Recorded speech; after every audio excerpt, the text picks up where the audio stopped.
Hi, Gimmel One friends. I miss you so much. And I thought I'd read you a story today because I won't be able to read you a story in school, but I can read one to you on the computer. So the story that I picked out today is called How the Elephant Got Its Trunk. Did you ever wonder about that? Did you ever wonder why an elephant has that long, long trunk? Well, this book kind of explains why. Let's see. How the Elephant Got Its Trunk. Ooh. And the colors in this book are just so bright and vivid and beautiful. That's one of my favorite things about this book.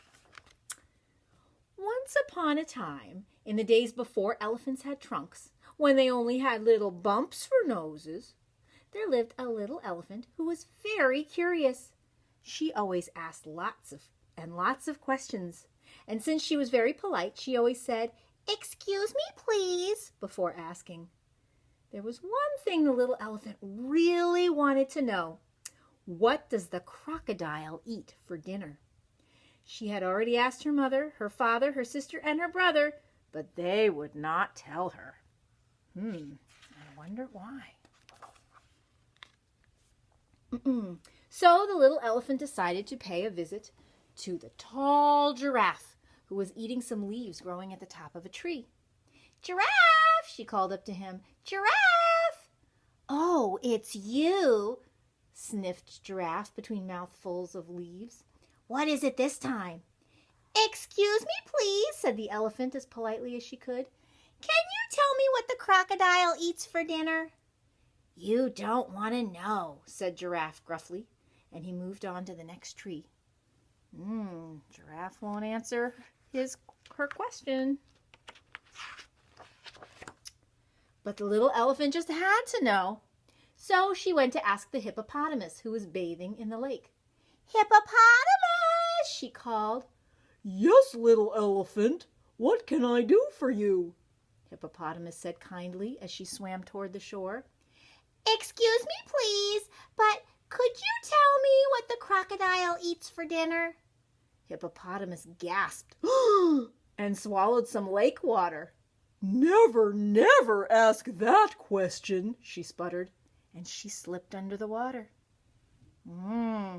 Hippopotamus won't answer her question either. The little elephant walked off sadly into the forest.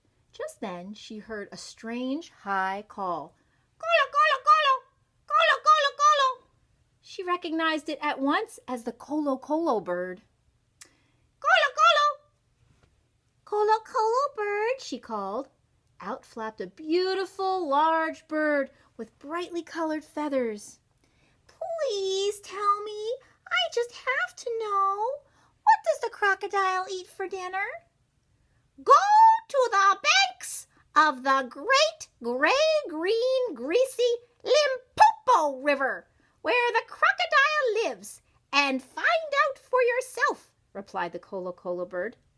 "The Limpopo?" asked the little elephant, just to make sure.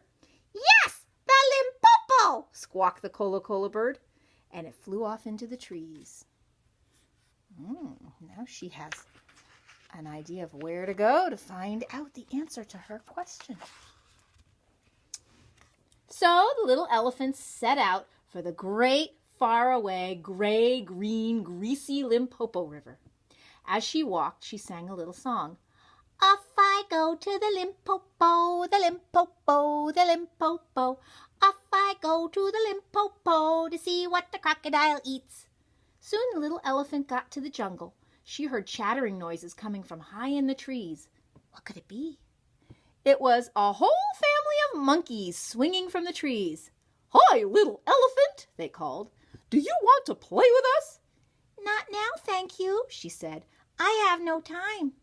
The monkeys waved down at her, but the little elephant wanted very much to wave back, but she had nothing to wave with, so she just smiled up at them and continued on her way.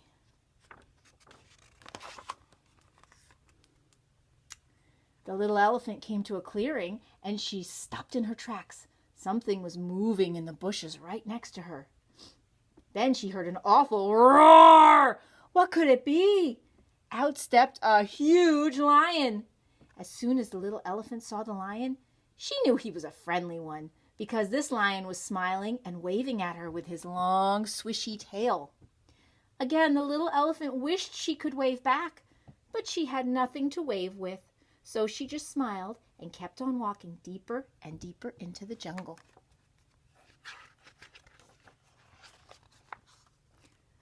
Finally, the little elephant came to the banks of the great, gray-green, greasy river called the Limpopo. She sat down to rest. Then she saw two eyes peering out of the muddy water and a long snout. What could it be? It was a huge crocodile. At last, the little elephant could get the answer to her question. "Excuse me, please," she said, as politely as she could. "Can you tell me what you eat for dinner?" The crocodile looked up at her and winked one eye. "I can't hear you too well," croaked the crocodile. "Come a little closer." Uh-oh. Do you think the elephant should come closer? I don't know. The little elephant kneeled down to the riverbank so she could get very close and asked again, a bit louder, "Excuse me, please, what do you eat for dinner?" "If you come even closer," whispered the crocodile, "I'll tell you." The little elephant got very, very close. Suddenly, the crocodile grabbed her little bump of a nose and growled through its teeth, "I eat little elephants for dinner." "Oh, help!" cried the little elephant.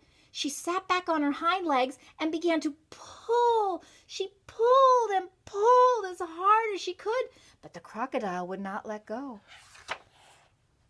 Oh! The little elephant kept on pulling, and as she pulled, the strangest thing happened. Her little bump of a nose began to stretch, just like bubble gum. It got longer and longer. She pulled so hard that finally the crocodile had to let go. With a plump and a splash, the crocodile fell back into the water. "Phew! That was close," said the little elephant, and she sat down to catch her breath. "Wait a minute. What's this strange long thing where my little bump of a nose used to be?" At first, the little elephant didn't like her new trunk at all. But soon she discovered that she could do all sorts of wonderful things with it.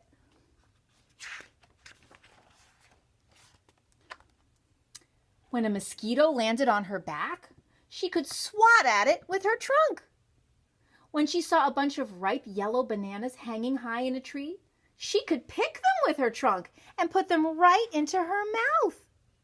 When she felt hot and sticky, she could sloop up some nice cool mud and put it on her head and let it trickle down behind her ears.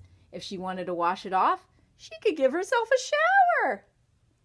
Wow, what a useful thing this trunk is turning out to be. The little elephant was so excited that she decided to run back home to show all the other elephants her new trunk.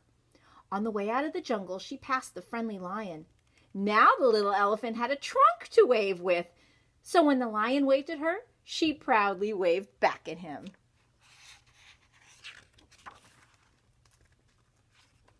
Then she passed the monkey family. They were eating their dinner.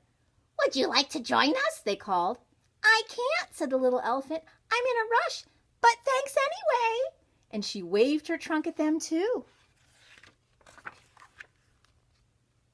When the little elephant was almost home, she lifted her trunk high in the air, and the most amazing sound came out. She found she could also use her trunk as a trumpet. When the other elephants heard the trumpet sound, they ran out to see what it was. Imagine their surprise when they saw it was their own little elephant with a beautiful new trunk. "You look wonderful," they said to her. "Where did you get your new nose?" "I got it from the crocodile in the Limpopo River," she answered proudly. So all the other elephants decided to go to the great gray, green, greasy Limpopo River to have their noses stretched too. Oh, them all lined up. They each have their own crocodile to stretch out their trunks. And that is why elephants have trunks today. At least, that is the story. Do you believe it? The end. Oh, and there's something interesting about this book. If you open the cover and the back, oh, there's the elephant with her trunk. You think that's how elephants really got their trunks? Maybe. I hope you like the story. I'll come back with another story soon. Bye-bye.